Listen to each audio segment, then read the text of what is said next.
لکھا ہے، یہاں تک کہ بعض صاحبان عرفان نے اس کو یوں لکھا کہ قبر میں جانے کے بعد اگر کوئی انسان کی آرزو ہو، سب سے بڑی آرزو، تو کہتے سب سے بڑی آرزو یہ کہ زیارت عاشورہ دن میں کئی بار پڑھتا۔ ایک بار کیوں پڑھی؟ صرف دن میں کئی بار پڑھتا، کیوں؟ کیا اس کا اجر و ثواب اتنا ہے کہ انسان اس کو دن میں کئی بار پڑھے؟ پورے معرفت کے اسباق ہیں زیارت عاشورہ کے اندر۔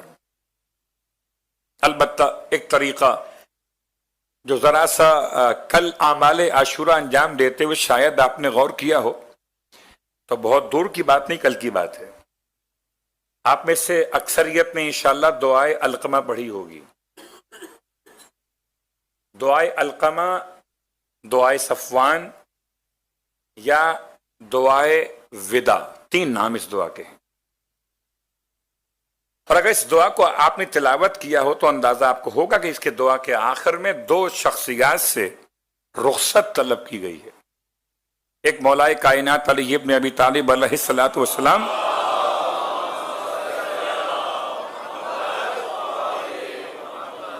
اور ایک سرکار سید الشہداء علیہ الصلوۃ والسلام، دو شخصیات۔ اللہم صلی علی محمد وعلی۔ اس کا مطلب ہے کہ دعائے علقمہ، دعائے صفوان، دعائے وداع، اس کا تعلق دو شخصیات سے ہے۔ اس لیے بعض علماء نے حوزہ علمیہ کے روش اختیار کی کہ زیارت عاشورہ سے پہلے زیارت امیر المومنین، زیارت عاشورہ سے پہلے زیارت امیر المومنین، کوئی بھی ایک زیارت مولا کی وہ پڑھ لیجئے۔ اس کے بعد زیارت عاشورہ، اس کے بعد دعائے علقمہ۔ اب رہا سے مسئلہ یہ کہ ایک نماز شروع میں پڑھ لیجئے، ایک نماز آخر میں پڑھ لیجئے۔ ان تین اعمال سے پہلے ایک نماز اور تین اعمال کے بعد ایک نماز، کل 5 اعمال ہو گئے، 2 نمازیں، 2 زیارتیں اور ایک دعا۔ لیکن سب سے بڑا مسئلہ، یہ تمہید اس لیے آپ کو زحمت دے رہا ہوں کہ یہ لفظ السلام تک مجھے آپ کو پہنچانا ہے۔ میرا عنوان زیارت عاشورہ نہیں ہے۔ البتہ امام علی نقی علیہ السلام کی روایت کے اعتبار سے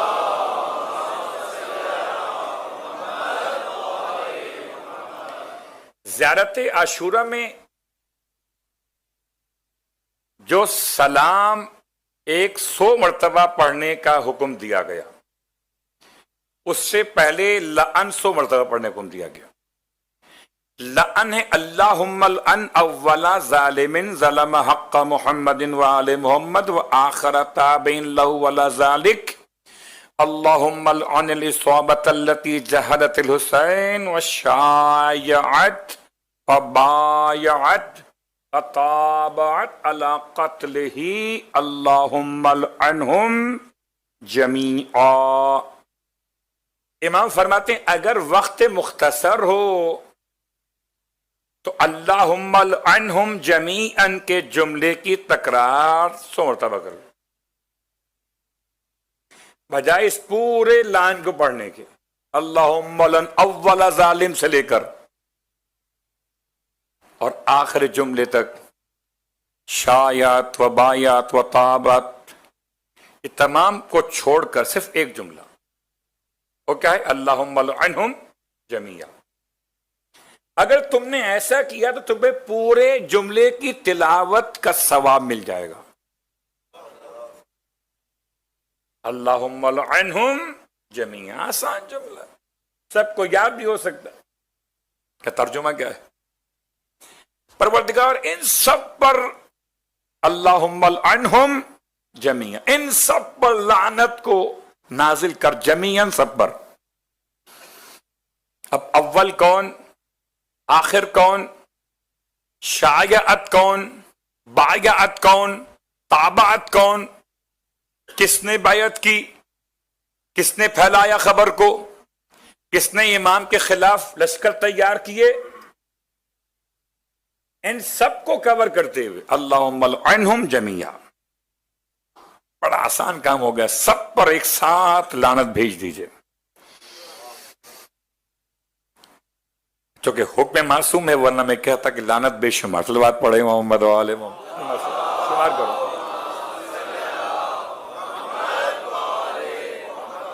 حکم معصوم ہے کہ لعنت شمار کرو. اللہم لعنہم جمیعا 100 مرتبہ. لیکن عجیب بات ہے، امام فرماتے ہیں جب سلام پڑھو، السلام علیکہ یا ابا عبداللہ وعلی الارواح التي حلت بفنائک علیک منی سلام اللہ ابدا ما بقیت وبقی اللیل والنہار ولا جعلہ اللہ آخر الحد منی لزیارتکم. یہاں تک السلام علی الحسین وعلی علی بن الحسین وعلی اولاد الحسین وعلی صحاب الحسین. امام فرماتے ہیں یہ پورا جملہ مکمل پڑھتے، اگر وقت نہ ہو تو شروع کرو السلام علی الحسین سے اور پڑھو وعلی اصحاب الحسین تک 100 مرتبہ. تو تمہارے نامہ اعمال میں اس پورے سلام کا ثواب لکھا جائے گا. بات واضح ہو رہی ہے؟ کبھی کبھی عمل بڑا مشکل دکھائی دیتا ہے، مگر مشکل کشا کے بیٹے کا دامن تھام لو تو ہر مشکل عمل بھی آسان ہو جاتا ہے. صلوات پڑھ لیں محمد و آل محمد.